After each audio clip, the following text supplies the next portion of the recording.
Prince Andrew and his ex-wife Sarah Ferguson will be the subject of a bombshell new biography that's set to send shockwaves through the monarchy. Reilly Sullivan is a lifestyle reporter here at skynews.com.au and he's always across the latest headlines from the royal family. Reilly, great to see you. Lovely to be back. So royal author Andrew Lownie has recently completed a shocking new biography on Prince Andrew and Sarah Ferguson. You've spoken to Mr. Lownie. What can he reveal about his upcoming book? Yes, as you said, this is a shocking new biography. I spoke to Mr. Lownie yesterday. We had a long discussion about the book. Of course, the book is still in the pre-publication phase, so things are being legaled. The legal team is really being careful with this, but this book is going to be absolutely shocking. There's going to be bombshells about the entire York family, including Princesses Beatrice and Eugenie. There's going to be stuff in there that really will possibly change people's opinion of not only Andrew and Fergie, and especially Fergie, I think, because she sort of has, I think, rebuilt her reputation somewhat in recent years. I think this is really going to put her in quite a harsh light. I've also heard from Mr. Lownie that some of his freedom of information requests have been denied, that there is people, within the British establishment that did not want people speaking to him for this book. Right. So I do think that this could be quite significant. I think the royal family is going to be running for cover. Watch this space. Anna Wintour has reportedly personally offered Princess Catherine the cover of Vogue magazine. What has she had to say? Do you think that the Princess of Wales will say yes to this?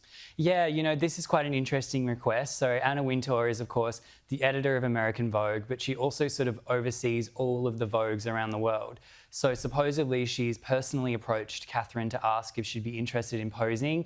Catherine would have the option of choosing the photographer, choosing the designers that would work on the shoot. She would also have probably some kind of photo approval, and she also doesn't have to give an interview if she doesn't want to. So basically, full sort of 100% control over this shoot.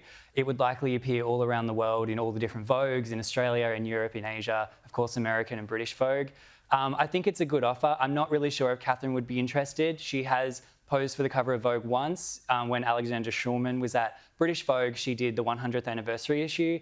That was very much a monumental shoot. But, to be honest, Gab, I don't really think that Kate's that interested. I don't think that, publicity and magazine covers are really what she's interested in. I think she's interested in her family, her charity work, her role as Princess of Wales. I think this is something maybe Meghan Markle would love to do. Of course. But I don't really know if Catherine will go for this. Okay, we'll see. Princess Anne has opened up about her horrific horse attack last year during a rare interview in South Africa. What has Anne had to say?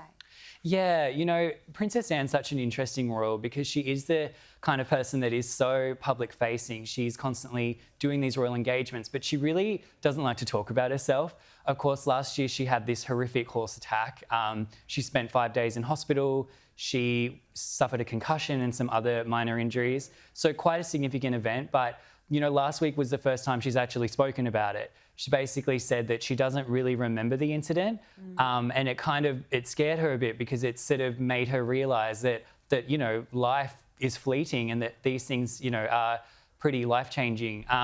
She also was asked about whether she ever plans to retire. Of course, she is the hardest working royal. She does hundreds of engagements for charities every year, and she basically said, look, in this royal life there is no retirement. So it was refreshing, I think, to hear a little bit about her because she is so humble and she really doesn't like to talk about herself. Absolutely. Princess Eugenie and her husband and sons are reportedly spending more time in Portugal after skipping Christmas at Sandringham. Do you think this is a sign that Eugenie is drifting away from the royal family? Yeah, I do, to be honest. I think that Eugenie's at a place in her life now where she's a mum of two, she's happily married, and I don't think that she's that interested in the circus of royal life. We know that she didn't attend Christmas at Sandringham. Beatrice did. Of course, Andrew and Fergie were not invited. And she didn't spend the day with her parents either. She spent the day with her husband's family. They have this home that they've set up in Portugal. They're spending about half the year there already. I do think that she's sort of looking around and thinking this is what she wants. I think she wants a private life. And I mean a real private life, not like when Meghan and Harry say they want a private life, but they're, doing TV shows and doing endorsements. I think that Eugenie really is the kind of person that just wants to be private. And I think, more power to her. Absolutely. Reilly Sullivan, thank you so much for joining us on Power Hour. Thank you.